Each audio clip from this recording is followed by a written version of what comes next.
Tēnā koutou katoa. My name's Jono. I'm the tech tutor here at Te Pae Tata. Today, in response to the global coronavirus situation, I would like to share a few tools to help businesses prepare for self-isolation and sending staff home to work remotely.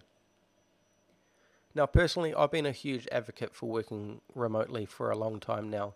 And aside from the elephant in the room, coronavirus, or the risks and the potential deaths that are going to come by it, I think it's fantastic to see businesses taking on the initiative of working remotely, and I'm really excited about seeing how businesses will continue to operate after the effects of coronavirus and when it calms down. What I'm going to do is I'm going to show you a picture here of my home office. So my office has been closed since last week. Everyone's been working at home, and this is my little setup.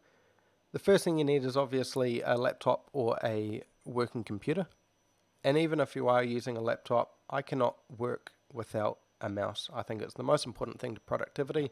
These little touchpads just don't do it for me. I always plug a mouse in when I'm working on a laptop. Second of all, having a dual screen setup or a second monitor, whether you're working from home or in the office, having a second screen, that productivity is just so much easier and better. Having to flick through window and window on one screen just doesn't work. So having two screens where you can jump between them both is definitely my recommendation. Third of all, having a good set of headphones to block out any background noise. I can listen to music and just plug away at what I'm doing. As you can see here in the picture, I've got my daughter over here making some morning tea.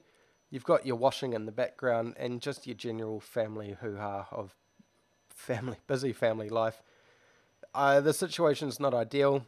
We live in a fairly small house, so I don't have a desk where I can set up, so I'm commandeering the back end of my dining table. But if this is a permanent thing or semi-permanent, then I will set up a desk in one of the bedrooms and just so I can lock myself away and work from there. Now, obviously, aside from having a computer, the second most important thing is internet. You need a decent internet connection. Spark, got a product called Spark Jump, which is getting cheap internet out to your houses if you don't have it already. There is a small criteria, but they've widened or opened this up in recent response to coronavirus. If you don't have internet at home, look into Spark Jump, get in touch with us. You do need to go through a specific provider. Thankfully, Te Pae Tata is a provider. You can get in touch with us and we can get you set up with Spark Jump so that you've got internet at home. Now, some of the softwares that I want to go over is obviously connecting businesses together. Zoom is a video conferencing software that allows two or more people to communicate either over video or by sharing files or screen sharing, which I'll go into a little bit later.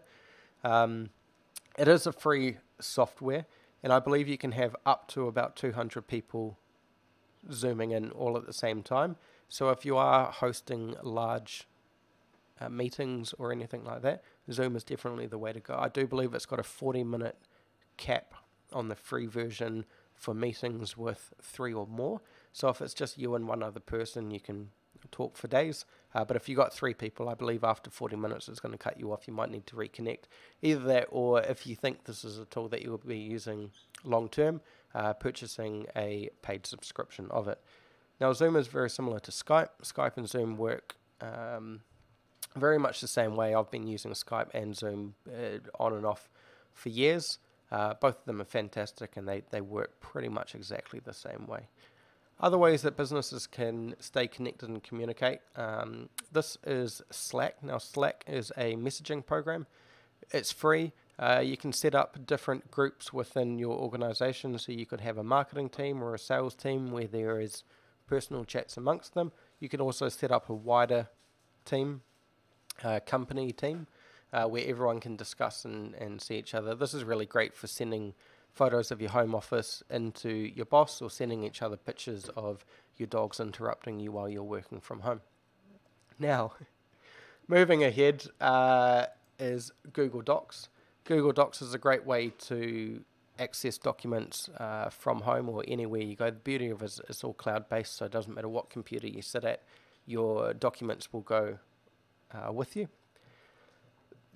One of the fundamental things that this is really good is if you are collaborating with other team members on one document, you can see where each person is within the document so that you're not going to be editing or deleting each other's stuff.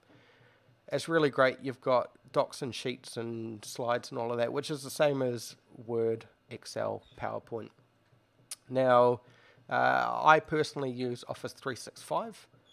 This is, I believe, a American site, so the prices might be a little bit different. The cool thing about this is Word, this is PowerPoint, this is Excel, and this is my Office 365 here. There's nothing important that you can't see. But as you can see, Outlook, OneDrive, which I'll go into shortly, Word, Excel, PowerPoint. It is the full suite of the Microsoft programs. This is free to use. I've actually made a video in the past about gaining access to this free. All you need is a Microsoft account. I do suggest that you go back and look at my other videos if you do want to sign this up. I've made a video on it on my tech vlog previously. It's a really, really good free piece of software. Again, it's cloud-based. It will follow you wherever you go. Now, other ways to communicate with team members or share files, things like Dropbox and OneDrive, which I mentioned earlier. It's being able to have files up here, share them with your teammates, share them with your customers. You can set privacy rules on who can access them at what times and all of that. It's really good. Outlook and Dropbox. Other things you can use is obviously Trello. Trello is like a big digital whiteboard or a way of listing tasks, where you're at, what work can be done. People can comment on it. You can share with your colleagues what work needs to be done or where you're at. We do use this in the office. It's a really good program. Last off is just a few tips here for me to share with you on how to continue business as usual. Now, my office, we still have morning meetings, 9 o'clock every morning.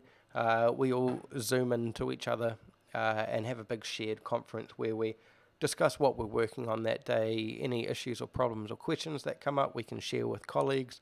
It's a great way of communicating. Obviously, we communicate throughout the day, but we still have our 9 a.m. karakia through Zoom conferencing.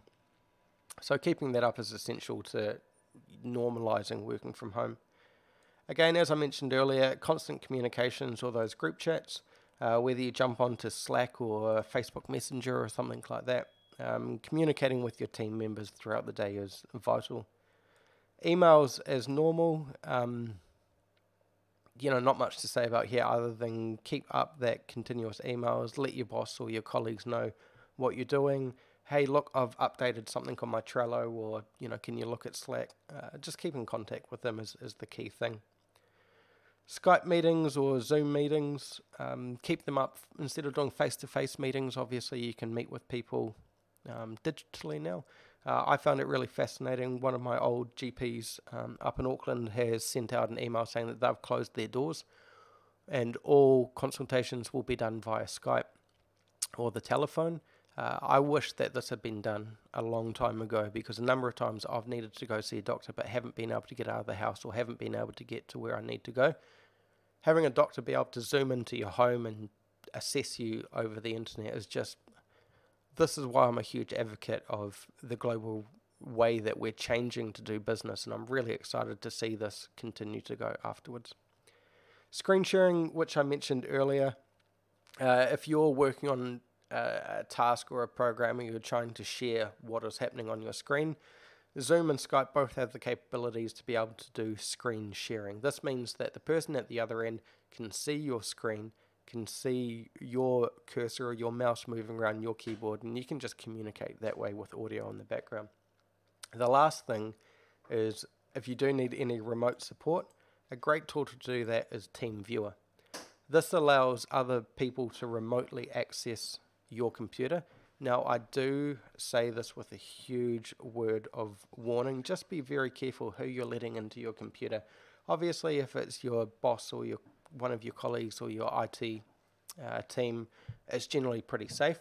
But if someone's calling up saying that they're the local Nigerian bank and that they want to help you with, transferring funds or anything like that, just be wary that this is a way for people to access your computer and all your files. So if someone calls up and says they're from ANZ or ASB or KiwiBank, no one of those businesses want to access your computer, so do not let them in. Just be really careful. But it is a great tool, and I've used it a lot to help businesses set up their software from home, remotely, offsite. It's a really cool piece of kit. Just be careful using it. And obviously, last, stay healthy, stay safe. Try have fun with working from home. You know, if you need to dress up in a Batman outfit or a Darth Vader costume for the day to do your work, by all means do it. Have fun with it. It looks like it's going to be a new way that we're going to be operating. It is going to be the new norm for at least the next little while. So have fun with it. Share your cat videos. Share your dog sitting at your laptop wearing your glasses. You know, have fun working from home. And stay safe. Stay healthy. That's it for me today. I hope this video helps you out. If you do have any questions regarding gaining internet access or any of these tools, get in touch with us, Te Pae Tata. You know where our Facebook page is. You have all our emails. Please reach out to us. We'd love to help you and support you. Until then, ka kite anō. Stay safe. Take care.